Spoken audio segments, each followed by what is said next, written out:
बीती रात पूर्वांचल एक्सप्रेसवे पर बड़ा हादसा होते होते बच गया। दरअसल पिछले दिनों हुई मूसलाधार बारिश के चलते पूर्वांचल एक्सप्रेसवे सड़क की धंस गई थी।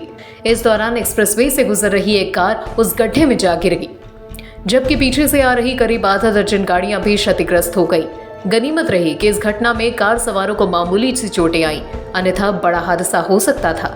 बहरहाल, इस घटना की सूचना मिलते ही रातों रात एक्सप्रेसवे की सड़क दुरुस्त कराई गई और छोटी गाड़ियों का आवागमन शुरू करवा दिया गया है, जबकि भारी वाहनों को रूट डाइवर्ट किया गया है। दरअसल बीते वर्ष नवंबर महीने में देश के प्रधानमंत्री नरेंद्र मोदी इस पूर्वांचल एक्सप्रेसवे जनता को समर्पित किया था। दावा किया जा रहा था कि अन्य एक्सप्रेसवे की तुलना में ये एक्सप्रेसवे न सिर्फ मजबूत है बल्कि गुणवत्ता भी बेहद अच्छी है। लेकिन 2 दिनों बाद ही हुई मूसलाधार बारिश ने इस एक्सप्रेसवे की हकीकत बयां कर दी। बीती रात हलियापुर थाना क्षेत्र में माइलस्टोन 83 के पास पूर्वांचल एक्सप्रेसवे की सड़क धंस गई। बताया जा रहा है कि इस दौरान इस सड़क पर करीब 15 फीट चौड़ा और 5 फीट गहरा गड्ढा हो गया। इस दरमियान आ रही एक कार इसी गड्ढे में घुस गई। इतना ही नहीं, पीछे से आ रही गाड़ियां भी इसकी चपेट में आईं और क्षतिग्रस्त हो गईं। वहीं जब पुलिस और यूपीडा कर्मचारियों को इस बात की जानकारी लगी तो उन सभी के होश उड़ गए। आनन फानन में मौके पर पहुंची पुलिस और यूपीडा कर्मचारियों ने गड्ढे में गिरी गाड़ियों को निकलवाया। गनीमत रही जो गाड़ी सवार थे वो सभी चल फिर रहे थे और पुलिस के अनुसार उन्हें मामूली सी चोटें आई हैं। बहरहाल, सभी का प्राथमिक उपचार करवाया गया है और साथ ही इस रूट को बंद करवाकर गाड़ियों के लिए रूट डाइवर्शन किया गया है। साथ ही रातों रात यूपीडा के कर्मचारियों ने सड़क की मरम्मत करवाई और सड़क को चलने योग्य बना दिया। हालांकि बारिश की आशंका में अभी भी डामर नहीं डला गया है।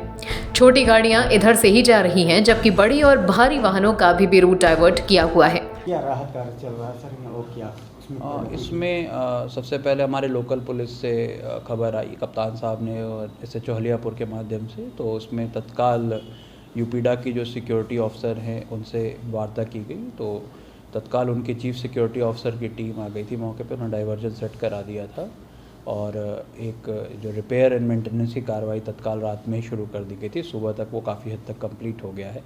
जो माइनर इंजरी हुई थी उनको कुमारगंज अस्पताल में तत्काल पुलिस द्वारा भर्ती करा दिया गया था और किसी को ऐसी दिक्कत नहीं। सुबह तक गाड़ियाँ भी जो रिपेयर होने लायक थी उनको करा दिया गया था। प्राइमा फेसाई यूपीडा के ही एक जो सिग्नलिंग का एक उसमें कंपोनेंट है, उसी की खुदाई चल रही थी जिसमें पानी भर गया था। उसी की लीचिंग के कारण वो एम्बैंकमेंट ध्वस्त हो गया था, जिसे ठीक करा दिया गया है और अभी यूपीडा की टीम युद्ध स्तर पर लगी हुई है। क्या नाम है आपका? प्रभात सिंह, हलियापुर सुल्तानपुर में रहने वाले।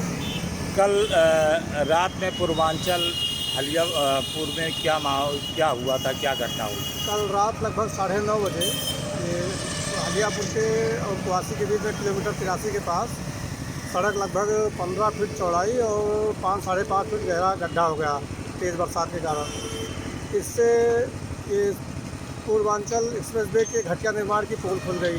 शुरुआत में जब निर्माण हुआ तो उस समय भी एक बार ये सड़क बही थी, तब भी मामला उठा था, लेकिन ये लोग ध्यान नहीं दिए। जल्दबाजी में इस सड़क का निर्माण हुआ है, जबकि मुख्यमंत्री प्रधानमंत्री के ये ड्रीम प्रोजेक्ट में शामिल था पूर्वांचल एक्सप्रेसवे।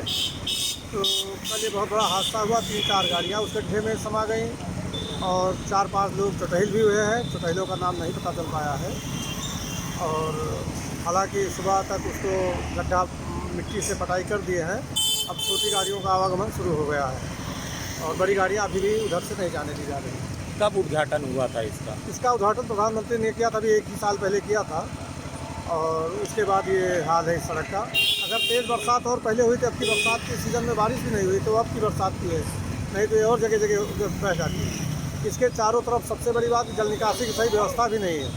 हम लोग कई बार इसकी शिकायत भी की, लेकिन कहीं कोई सुनवाई नहीं हुई। 944 के लिए सुल्तानपुर से महेश शर्मा की रिपोर्ट। सुल्तानपुर और अमेठी की सबसे पहले और सबसे तेज खबरें देखने के लिए सब्सक्राइब करें Now 44 न्यूज चैनल।